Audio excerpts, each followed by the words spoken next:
ngrasa ing wengi teguh hayu luputa ing lara luputa bilai kabeh jim setan datan purun paneluhan dan ana wani miwah penggawe Allah gunane wong luput genia temahan tirta maling adoh tan ana ngarahe mami guna duduk pansirna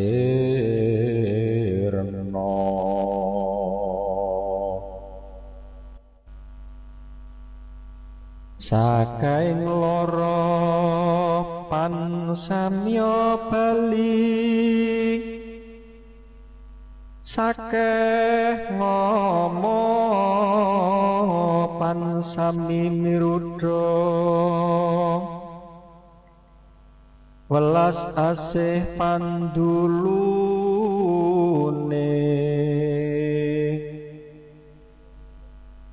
saking brojo luput kadi kapuk tibane wesi saking wisatawa sato galak tutut kayu aing lemah sangar songeng landak guaning wong lemah miring miang pagi poning merak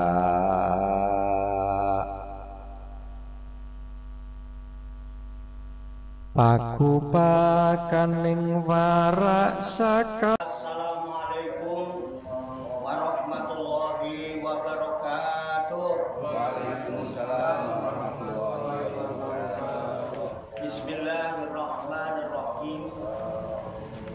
Wala haula wala quwata illa billahil aliyyil azim. Subhanaka la ilma lana illa ma 'allamtana innaka antal alimul hakim. Alhamdulillahi rabbil alamin alladzi jama'a alaina fi harakatid dakwah wa tarbiyah auliya tis'ah wa harakatus syahidiyah.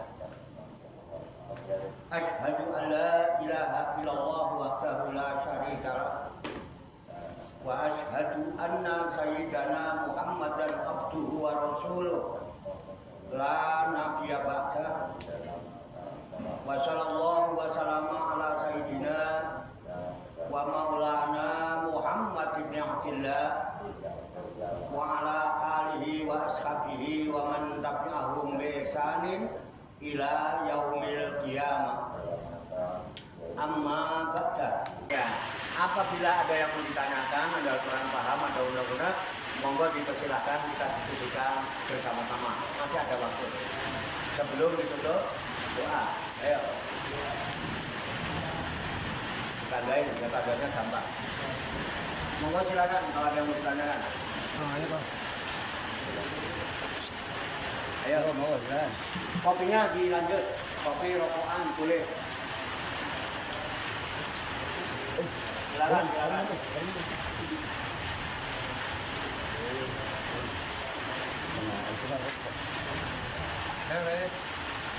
Ya, siap. Silakan Bang Andri. Ini maksud dari raga harus diganti dengan raga lain lagi. Maksudnya itu apa? Ya, Maksudnya apa itu? Raga. gini.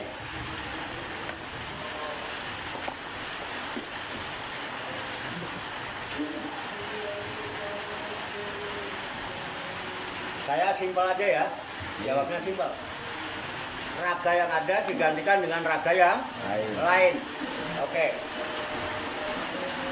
Pernah enggak dengar kata-kata siksa kubur dan nikmat kubur? Oke? Pernah? Yakin? Yakin? Yakin. Itu dulu. Ya. Siksa kubur identik dengan nar. Nikmat kubur identik dengan jannah.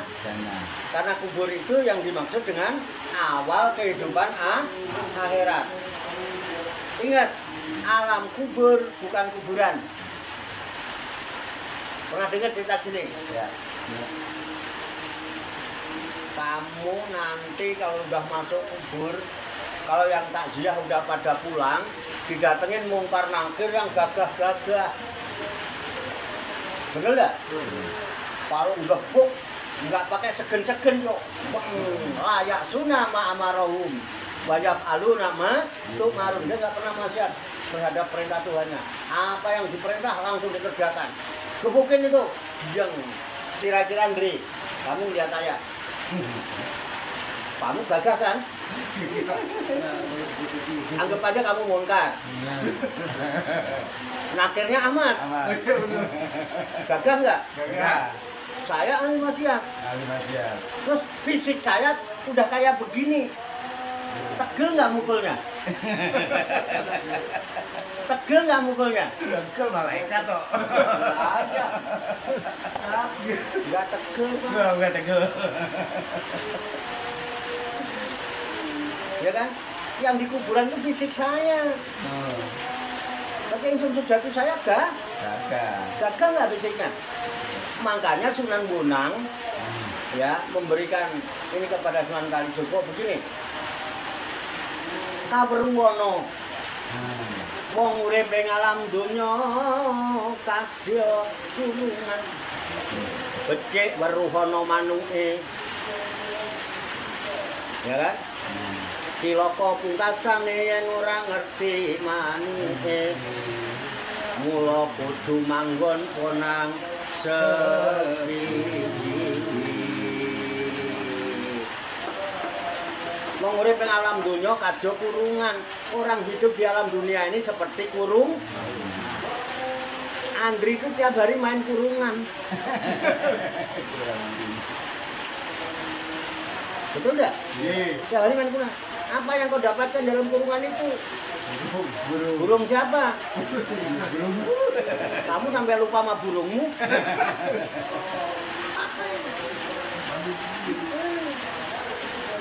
Saya tanya, kurungan itu bisa apa? Bisa bergerak? Enggak. Bisa bunyi? Enggak. Bisa. Kurungan. Oke ya. Kenapa kurungan bisa goyang-goyang? Ada di dalam kurungan. Ya. Di dalam kurungan ada apa? Ada burungnya kan? Ada burung. Yang kalau mungkin lihat kurungan itu yang di luar apa yang di dalam? Di luar. Di luar. Di luar. Kurungan yang bagus luarnya apa dalamnya? Luar. Ada ukiran macam-macam keren, pernik-pernik. Ada nggak sisi dalamnya kurungan? Ada. Ini kurungan yang dicat, ada kembang, ada hiasan, ada pernik. Di sini ada nggak sisi dalamnya kurungan? Ada. Kurungan bagian dalam ada nggak? Ada. Ya. Terus ada burung kan? Burungnya terbang-terbang. Ada energi yang nyentuh bagian dalam. Ikut goyang nggak? Goyang. Dorong sisi luar nggak? Ya. Terus kamu kira kurungan bisa? Bergerak. Betul nggak? Ada sisi dalam dong? Oke ya. Nah, burung ini, yang kamu lihat burung ini, kenapa dia bisa terbang-terbang? Hah? Karena hidup. Kenapa hidup? Ada insun sejatinya dulu. Benar nggak? Ada insun sejatinya dulu. Yang selalu berserta roh.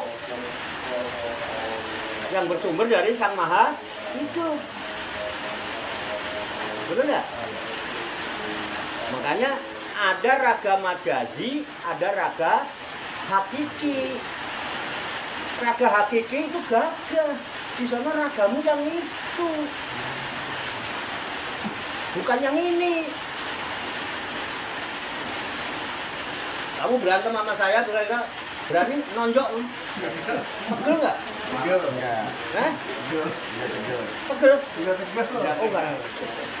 Makanya di sana tegel, karena apa? Raganya bukan raga ini, diganti raga yang paham maksudnya?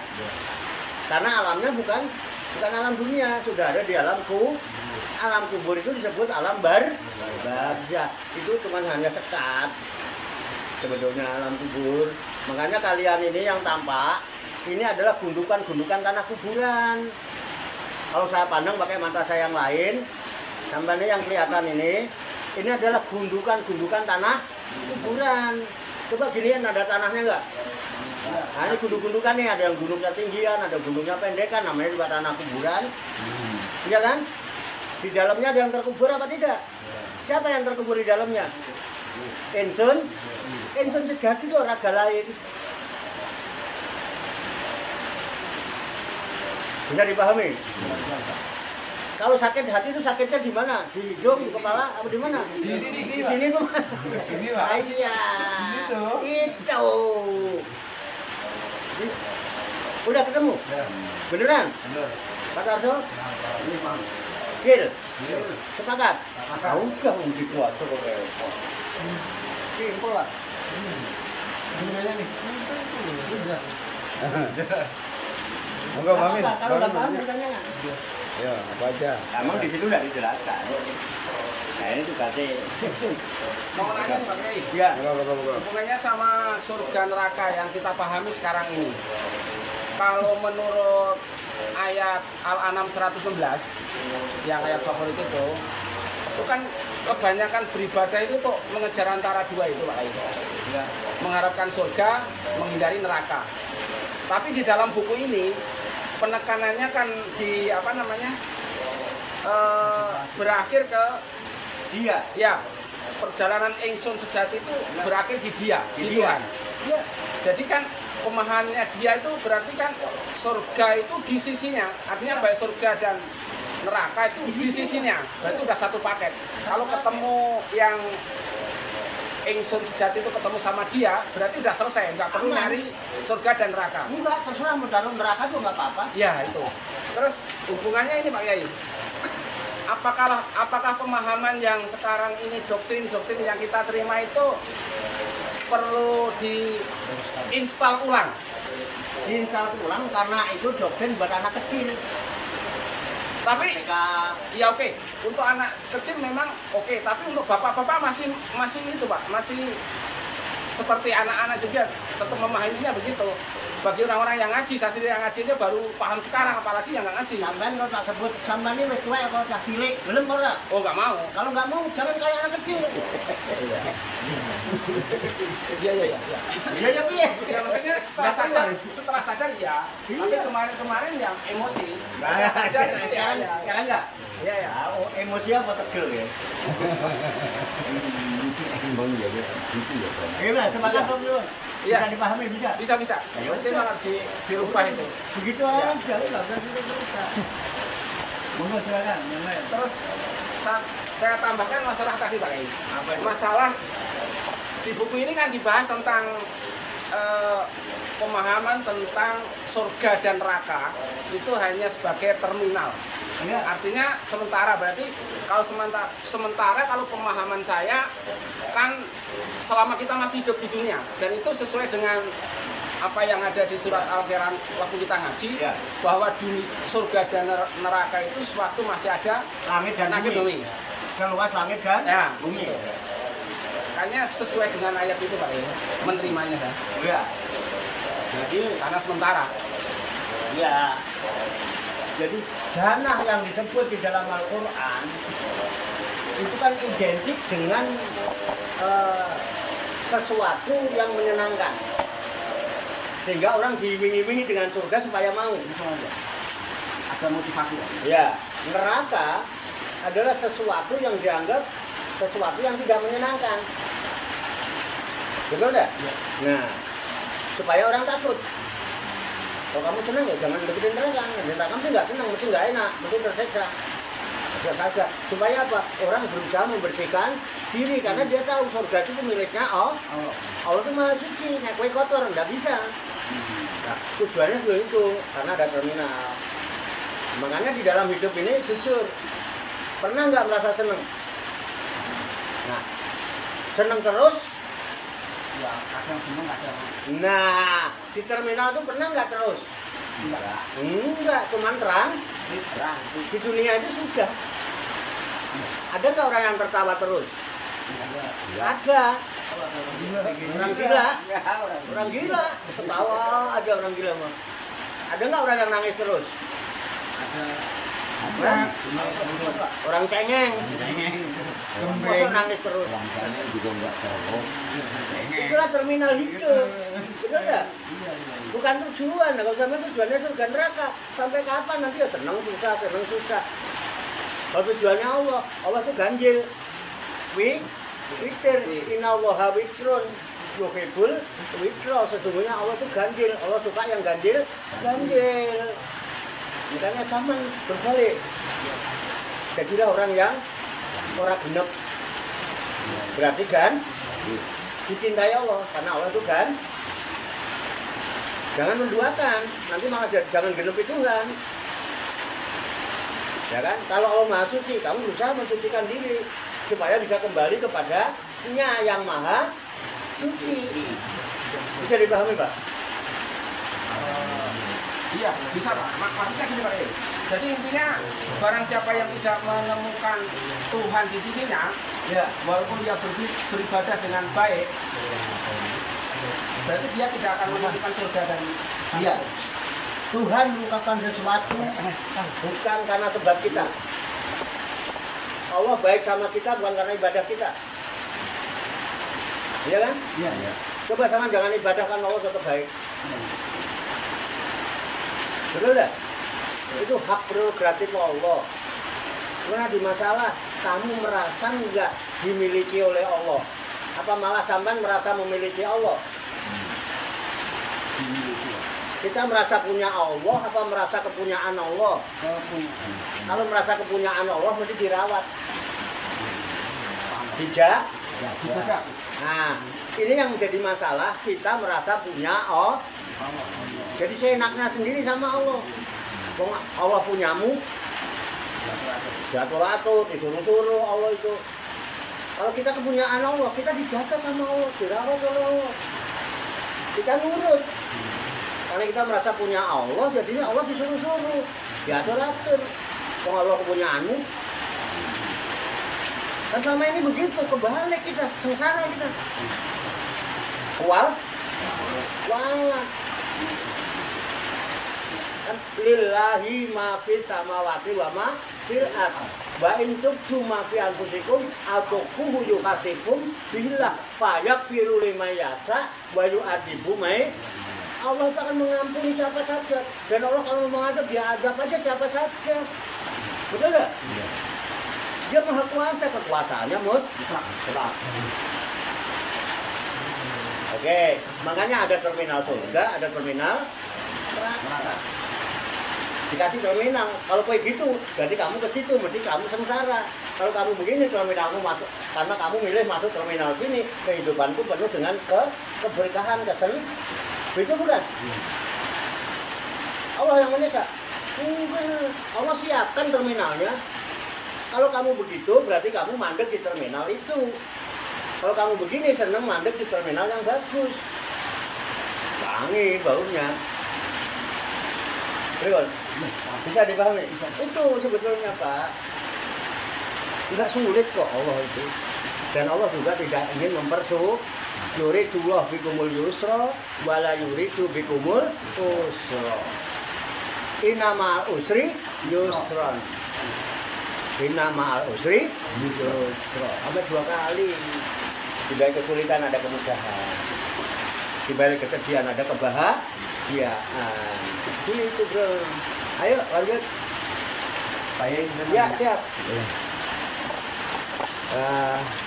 Ini sedikit apa ya, nyeleneh mungkin ya. Ya nggak apa-apa nyeleneh. Ya. Jadi gini Pak Yai. Tadi di sini saya menemukan kata-kata ego merupakan wujud iblis yang ada di dalam diri manusia. Jika ego ini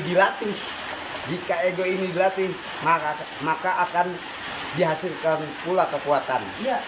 Tapi itu kekuatan jahat. Iya. Jadi begini Pak Yai, saya pernah baca bukunya itu The Dark Hope dari semesta Marvel. Itu kitab sihir dari Mesopotamia. Betul. Saya pernah baca buku tentang itu. Jadi isinya itu adalah ilmu sihir tentang ramalan, ramuan-ramuan gitu kan. Kurang lebih seperti mujarobat di kita ya, di Islam itu ada kitab namanya Samsul Ma'arif gitu. Nah, mungkin ini yang disebut dengan sumber kekuatan ya, sumber kekuatan. Jadi kalau kita sudah berjumpa dengan iblis kita, artinya semua kekuatan yang gelap pun akan hadir bersama kita gitu Pak. Itu. Nah, sehingga saya memiliki asumsi sendiri Pak Yai. Jadi yang namanya setan, jin itu menurut saya akhirnya tidak lagi menjadi sisi metafisik. Kalau kita sudah mempelajari sisi ini, melihat dari dimensi mata yang lain, dimensi ini gitu. Teman-teman merasa punya mata lain apa tidak kan? Enggak kan, mata codot saya Bapak. Mata lainnya malah mata codot. Iya, mata codot. Ya itu Pak Yai. Nah terus begini Pak Yai, kan kita tahu itu punya, kita ada di sisi itu kita punya nih sejak diri kita. Nah kemudian kan Allah bilang ya, iblis itu ditangguhkan sampai hari kiamat. Iblis tangguhkan sampai hari kiamat, artinya dia juga kekal, salah satu makhluk yang kekal.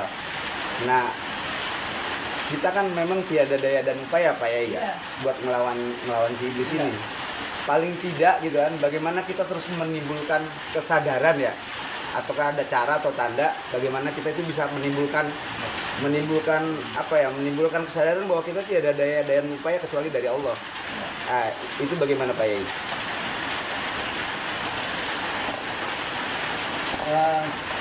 Coba lihat di Quran, kalau nggak salah surat Al-Isra itu ya. Wa khuliqal insanu dhaifa itu coba dicek itu ayatnya gimana. Saya bukan penghafal ya Pak, tapi insya Allah mudah-mudahan itu membantu. Wa khuliqal insanu dhaifa itu surat apa ayat berapa? Lengkapnya gimana? Supaya nggak keliru ya. Ini agak pelik. Jadi Wa khuliqal insanu dhaifa. kalau kita jawab pakai pikiran kita terlalu kecil ya, akal kita untuk memahami hal-hal yang gaib, itu urusan gaib Pak. Biar aja yang alimul ghaibi wa syahadah yang menjawab, yang mengetahui tentang gaib dan yang nyata itu Allah, ya, biar Allah yang jawab. Ya. Ada di surat Al-Ma'arij ayat 19 Pak. Ma'arij? Ya. Maksudnya? Ya. Innal insana khuliqa Oh salah. Do'ifa. Salah. Khuliqal insanu do'ifa. Masa enggak salah itu? Hah? Coba.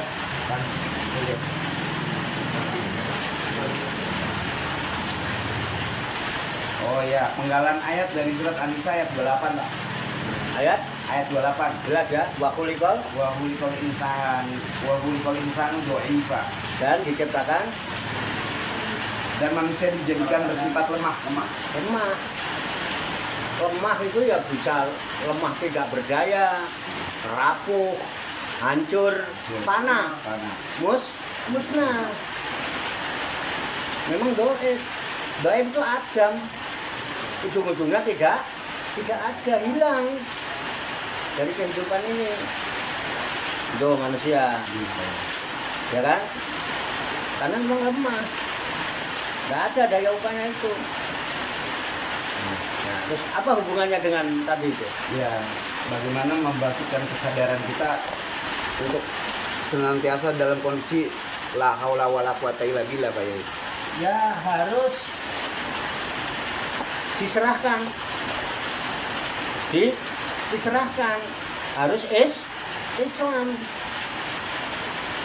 Islam itu harusnya berserah diri, serahkan semua kepada pemiliknya,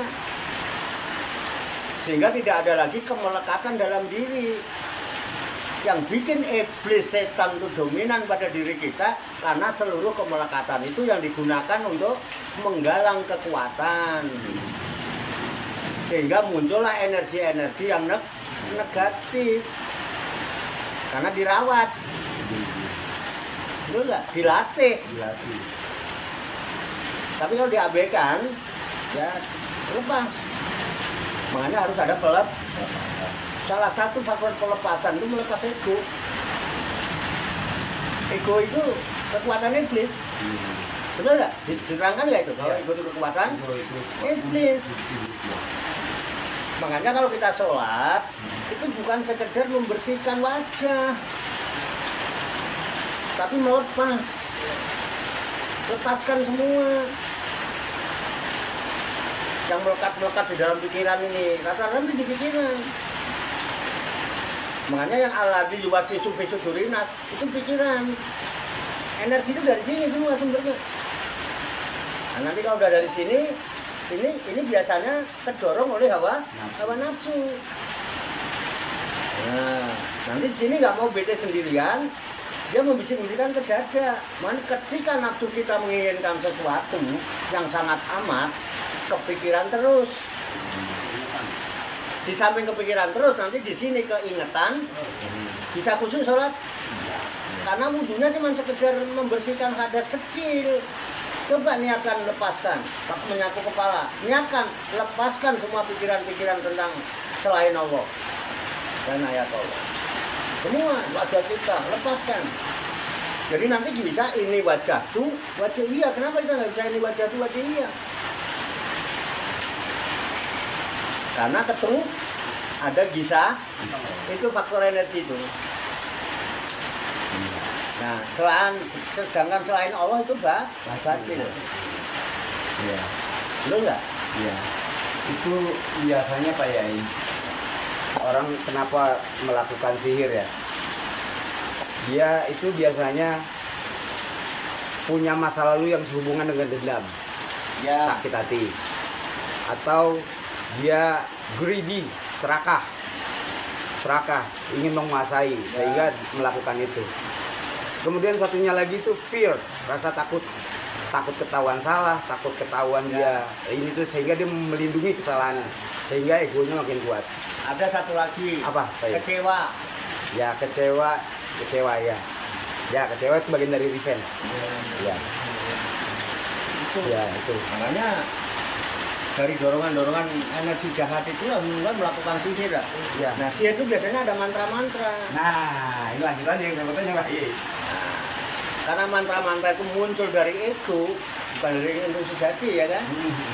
Nah, ego itu memiliki energi yang jahat. Ya kan? Nah, daya jahat dimunculkan dari keyakinan terhadap mantra itu. Karena mantranya jahat.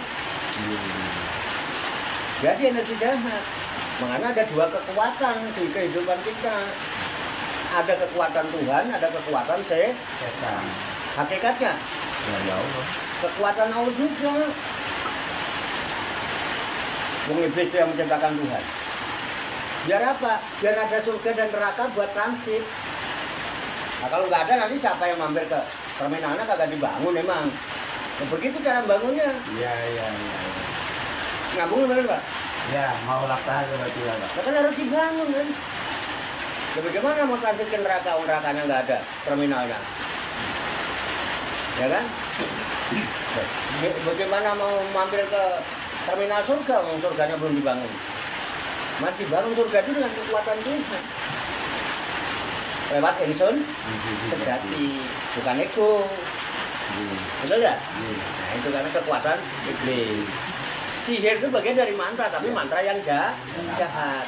Nah, Kidung Lumeksa ini mantra yang positif yang bisa menolak kekuatan. Bisa dipahami, Pak? Makanya ini energinya disebut energi hawa murni. Tidak ada unsur-unsur dari mana. Ya energi la haula wala quwata. Tapi tadi la haula wala quwata. Tapi kan ada harapan. Ila bil. Nah, ila bilah itu yang kita harapkan lewat doa. Bukan ego. Oke? Bukan sihir. Nabi Sulaiman juga kemarin dipetah dengan sihir kemarin. Karena itu yang saya mau tanyakan selanjutnya gitu kan. Karena hidung itu kan bukan sesuatu yang umum ya. Ya, apalagi itu dengan bahasa Jawa. Kalau udah bahasa Jawa seolah-olah itu adalah mantra, jambi-jambi gitu Pak. Nah, jadi orang akhirnya menyalahartikan gitu kan. Menyalahartikan karena sihir itu identik dengan mantra, mantra gelap ya, doa gelap. Kemudian kidung ini adalah doa yang memang lahirnya itu kalau kemarin saya baca itu dari daya dan kekuatan kidung merupakan hasil dari olah rasa. Nah seperti itu artinya memang ya saya sepakat dengan istilah Bapak tadi dari energi murni. Gitu dari energi murni yang artinya haula wala quwata illa billah. Dari insun sejati. Ya, insun sejati yang dibimbing oleh guru sejati akhirnya sampai kepada samudra yang maha kuasa yaitu Allah. Jadi kekuatannya kuwah ilahiyah. Dan kita selalu mintanya apa? Kuwah ilahiyah, ilmu laduniyah, kekuatan Tuhan dan ilmu yang dibimbing langsung oleh Tuhan. Makanya kita butuh bedah buku. Jangan cuma ngomong kidung itu sirik musik, udah baca, udah dikaji, diteliti apa belum? Nah, sekarang udah 3 kali pertemuan, ada yang negatif? Nah, iya. Kita jangan asal, diteliti dulu, dipelajari dulu, terus nanti dicoba. Betul nggak? Dialami. Biar kita pengalaman. Kalau kita sudah pengalaman, kita pasti sepakat, rasa nggak pernah bohong. Kalau belum, jangan ngeklaim bener dulu. Baru opini kok. Katanya itu opini. Yang nyata juga belum tentu benar. Betul nggak? Ini aja loh, ini aja orang sepakat. Ini handphone ya kan? Betul nggak? Coba kalau saya tanyakan handphone itu apa, padahal nyata. Macam-macam nanti jawabannya. Hanya sudut pandang. Karena menurut pandangan sampean nanti macam-macam nih nggak akan selesai semalaman hanya nyebut HP ini. Benar itu apa yang kita rasakan. Ada ada kepas, bisa diterima. Loh bro, cuma benar. Kita selama ini kan asal aja. Apa yang mutlak kebenaran itu harus Arab. Sehingga kidung dianggap musyrik. Sunda nggak boleh. Cuma kalau doa baca Sunda, lihat itu. Ada orang Sunda tahu itu. Ya kan? Lagu-lagu Sunda itu mantra itu. Tanya ada mamang nggak? Orang itu pagi paham dia ini. Ya? Bulan, baru kayak ya. Iya. Ada semua. Bagaimana kalau Pak? Saya mau tambahkan pertanyaan Pak Lukman Pak Heri. Ya. Masalah itu tadi Pak. Masalah itu tadi kan dia bisa punya ego kan sewaktu masih ingsun pribadi dan raga itu bersatu. Iya. Dan kan beda energi. Yang tadi diceritakan bahwa ingsun pribadi itu dia hanya butuh energi rohania. Iya. Sedangkan raga butuh yang namanya energi dari bumi, makanan dan minuman. Yang ingin saya tanyakan Pak Heri, Makanannya apa?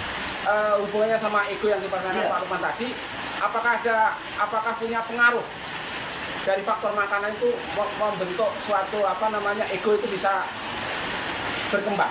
Artinya dari sisi makanan, misalnya saya makan apa, tapi pengaruhnya ke ego tadi Pak.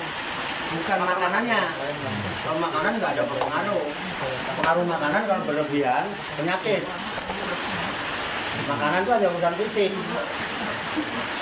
Urusan raga. Ya kan? Kalau ego urusannya dengan nafsu. Yang membawa pengaruh itu karena faktor nafsu tadi. Sepian-sepian aku terbungkus oleh nafsu itu.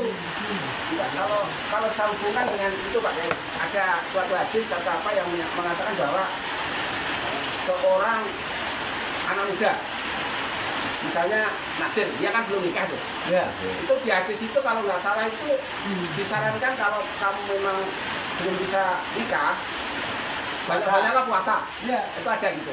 Itu kan berarti kan faktor makanan Pak, karena dia nggak ada asupan makan, jadi pengaruhnya egonya jadi melemah. Nih, oke ya. Kenapa? Ya masyarakat sabar. Wahai para pemuda, kalau kamu sudah mampu, hendaklah kamu nikah. Ya kan? Tapi kalau kamu tidak mampu, puasalah. Karena puasa itu bisa memalingkan pandangan. Kan gitu. Oke. Puasa emang menahan makanan. Ya kan? Makanan ini nanti hubungannya dengan syahwat. Sebenarnya syahwatnya. Kenapa dia jangan makan? Ben lemes. Betul nggak? Sebenarnya syahwatnya yang harus dikendalikan. Nafsu. Bukan dari makan ya? Bukan dari makannya. Buktinya zaman poso-poso pengen nggak karo bojo? Ya kadang-kadang. Bukan kadang-kadang ya. Masa terus? Masa pengen terus? Masa? Ya pengen sama istri itu kadang-kadang ya Pak. Iya, kan pengen kan? Waktu puasa kan? Lah iya, ada lapar. Jadi nggak ngaruh ya. Nggak ngaruh. Itu hanya untuk kehidupan raga. Pertumbuhan raga, menjaga pertumbuhan kehidupan raga, nggak ada hubungannya. Ego itu hubungannya dengan nafsu. Nafsu itu potensi batin, ada papat. Ya kan? Kolbu, roh, nafsu, akal. Akal itu masuk pikiran tadi. Ini satu paket. Urusan batin. Kebutuhannya cuma rohaniah. Nggak butuh makanan. Jadi pemahaman selama ini salah juga berprosesnya. Oh iya. Kalau misalnya Pak Kalimi lah gitu. Biasanya kalau pengen gitu kalau pulang kampung beli sate kambing, berarti nggak ada pengaruhnya Pak Kalimi. Sate kambing itu nggak ada pengaruhnya. Iya kan kalau ini kan ada. Sate kambing itu pengaruhnya sebagai penghangat. Karena dia itu protein. Gitu loh. Untuk apa? Menumbuhkan itu Pak, menambah produksi hormon itu urusan raga apa urusan batin? Lah iya, sate kambing. Ya baru saya paham Pak, selama ini salah paham. Iya. Memang harus ada yang diinstal ulang. Iya, diinstal ulang. Jangan ojo koyo tadi. Makasih ya. Ya. Ribuan. Kang Ali mau nanya. Ya, maju. Itu samperin Kang Ahmad, disamperin Kang Ahmad. Nanti tak sambungi. Nanti baca. Ya. Ayo, tunggu. Assalamualaikum warahmatullahi wabarakatuh. Waalaikumsalam warahmatullahi wabarakatuh. Ini halaman 20 Halaman 20, bro. yang bunyinya kalau kita sudah langsung mendapatkan daya diri sang sumber. Nah, itu kan sampai akhirnya dia segala penyakit nggak akan dilukai orang, kayak intinya itu kan. Ini yang diterangkan di sini. Saya punya sudut pandang perbedaannya. Apakah saya yakin kalau Rasulullah, Nabi Muhammad, Sahabat Ali, Sahabat Utsman itu dekat sang sumber. Tapi beliau Nabi Muhammad juga diracun, Sahabat Ali juga dibunuh, Sahabat Utsman dibunuh. Apakah sebaiknya kita, apakah itu Nabi Muhammad? Saya yakin Sahabat Ali ketika dia dibunuh orang pasti tahu dia ingin pasti. Saya mempunyai keyakinan gitu. apakah dia memenuhi karmanya apa gimana, itu yang lebih baiknya gimana itu kita gitu. Ya, itu ada perbedaan ya, sudut pandang ya. Ya. Udah itu Pak Kalimi. Ya. Ya intinya itu ya. Iya. Gimana? Jadi begini Pak Yai, Kang Kalimi itu bertanya, dari halaman 20 ini kan jelas nih, mana tadi halaman 20. Kalau kita sudah langsung mendapatkan daya dari sang sumber, maka semua makhluk hidup yang ganas dan liar akan memandang dengan kasih kepada diri kita. Di sini dijelaskan seperti itu. Kang Kalimi memiliki keyakinan bahwa Nabi Muhammad, sahabat yang 4 itu, mereka tahu ini, gitu kan. Lah kok mereka ini mati dalam kondisi diracun, dibunuh, gitu, Pak Yai. Nah itu juga mau ditanyain sama Bang Andri ya, sama ya? Nah, orang yang mengerti sumber ini, kenapa kok mereka justru, kalau kita anggap itu kematian yang tragis ya? Begitu ya Kang Kalimi ya? Ya kayak gitu Pak, itu penjelasannya gitu Pak. Saya mau jawab jujur apa diplomatik. Nah, jujur apa diplomatik, ayo. Jujur Pak Yai katanya. Ya, Jujur. apa adanya aja. Apa adanya. Pak Ustadz kali ini yakin dengan Kanjeng Nabi Muhammad? Yakin nggak dengan Kanjeng Nabi? Hah? Yakin nggak dengan Kanjeng Nabi Muhammad? Yakin ya. Udah yakin dulu dong. Ya yakin. Sama saya Dinali yakin nggak? Yakin. Dina Hasan, Husain. Ya, Yakin. Kalau yakin nggak kalau Nabi Muhammad itu Habibullah? Ya, kekasih Allah. Yakin nggak kalau Sayyidina Ali juga karomallahu wajah radhiyallahu anhu? Ya. Orang yang diridhoi Allah. Yes. Putranya Sayyidina Hasan, Sayyidina Husain. Yakin? Yakin kan? Yakin. Oke.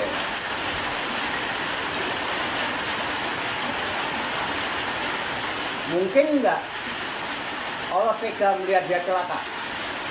Tidak. Ingin nggak Allah membahagiakan? Pastinya ingin. Ada harus dapat jujur saya, Ya. ya kan? Puncak kebahagiaan hidup yang kekal abadi itu di mana?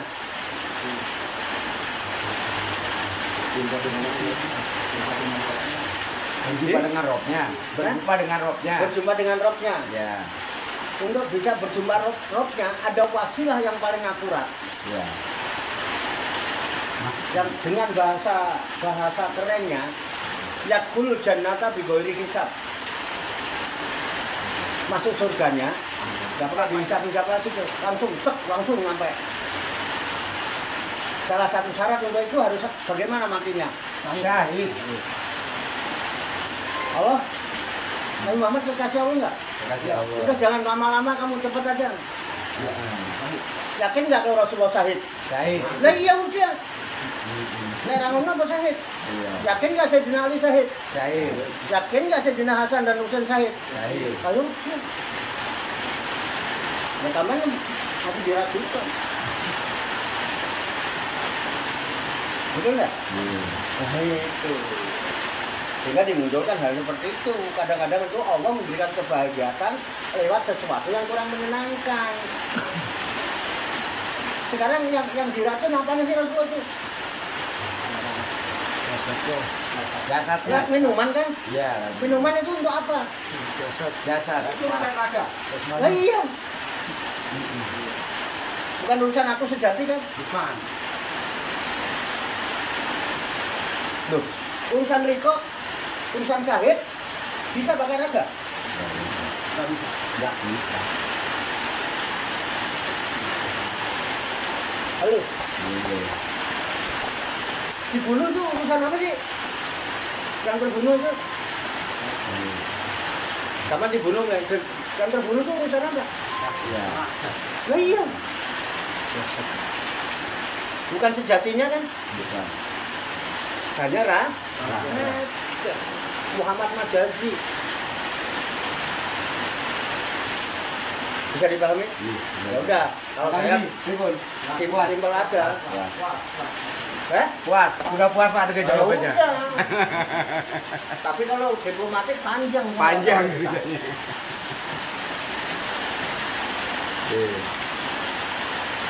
Teman-teman ada yang mau bertanya lagi? Monggo. Badur. Pak Abdussalam. Oh, nanya?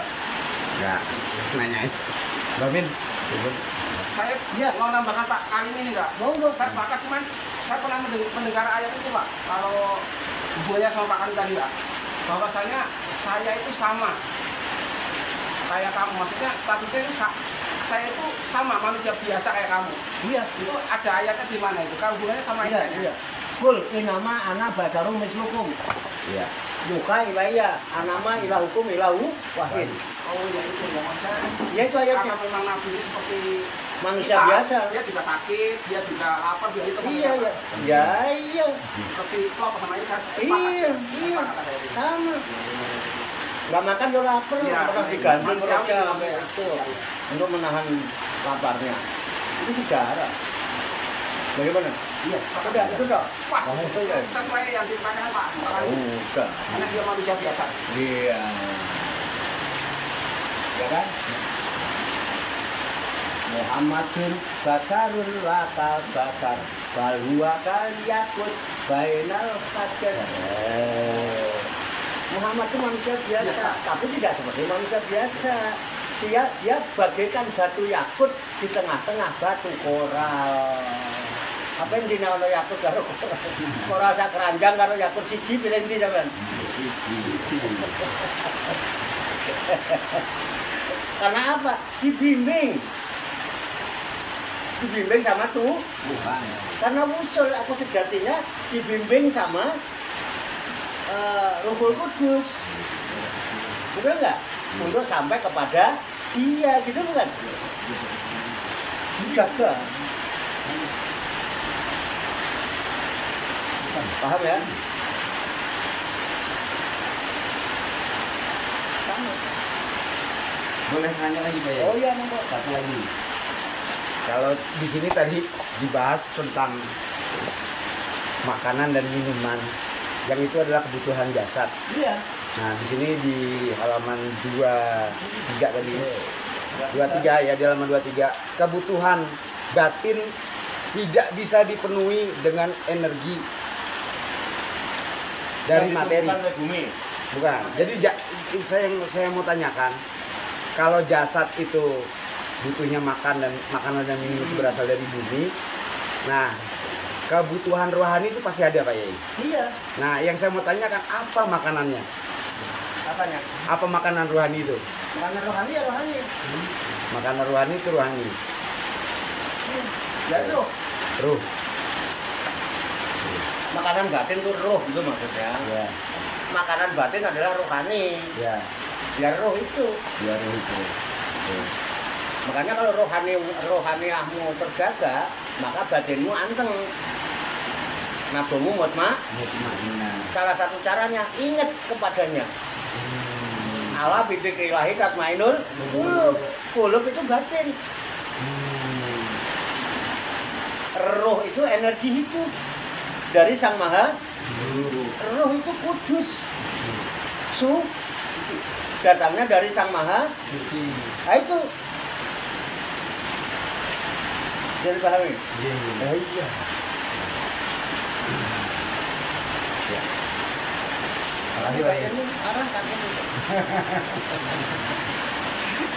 Harus ketemu. Oh, iya, ya batinmu itu yang sejati itu. Harus ketemu guru sejati. Nah itu Ruhul Kudus.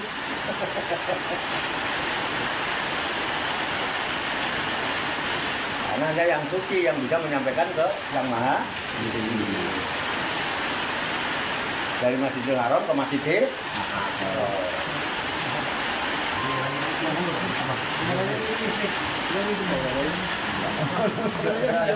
Sopo nanya. Orang didorong-dorong. Malu nih. Jadi pengen malu didorong. Gimana? Apa nanti? Ini enggak dia mau saya tuh apa? Enggak, jangan ada unek. Jangan ada unek-unek, monggo.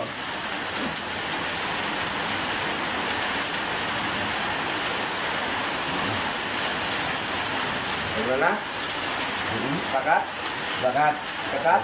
dekat. Dekat. Ya, teman-teman. Semoga Allah Subhanahu wa taala senantiasa memberikan bimbingan, taufik, hidayah dan inayahnya kepada kita sekalian, memberikan kekuatan lahir dan batin, mampu mengamalkan dalam kehidupan kita sehari-hari, sehingga kita digolongkan oleh Allah menjadi hamba-hamba Allah yang muslimin, mukminin, muhsinin, mukhlisin, dan muttaqin, yang selamat, sejahtera, bahagia di dunia dan di akhirat. Amin ya rabbal alamin. Allahumma sholli wa sallim wa barik ala sayyidina Muhammadin wa ala alihi wa sahbihi ajmain bi rahmatika ya arhamar rahimin.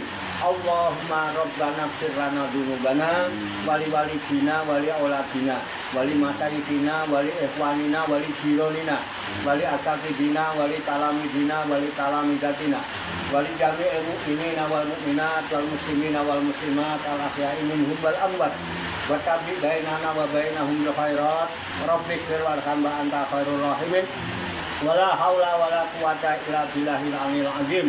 Allahumma rabbana inna nas'aluka ilman nafi'ah wa amalan mutaqabbala wa du'aan mustajabah wa rizqan halalan thayyibah wa si'an fid dunya wal akhirati ya arhamar rahimin. Allahumma rabbana amanna bima anzalta wa taba'na rasula faktubna ma'asyahidin. Allahumma rabbana la tuzigh qulubana ba'da idh hadaitana wa hab lana min ladunka rahmah innaka antal wahhab. Allahumma rabbana hab lana min azwajina wa dzurriyyatina qurrata a'yun waj'alna lil muttaqina imama.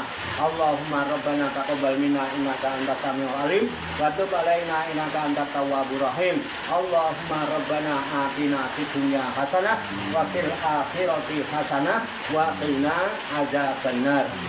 Wa sallallahu wa sallama ala sayyidina wa maulana Muhammadin wa ala alihi wa sahbihi ajmain wa akhiru da'wana alhamdulillahi rabbil alamin. Taqabbalallahu minni wa minkum wa taqabbal ya karim. Demikian, banyak kekurangannya, banyak kesalahannya, saya mohon maaf. Wassalamualaikum warahmatullahi wabarakatuh. Waalaikumsalam warahmatullahi wabarakatuh. Sallu ala Nabi Muhammad.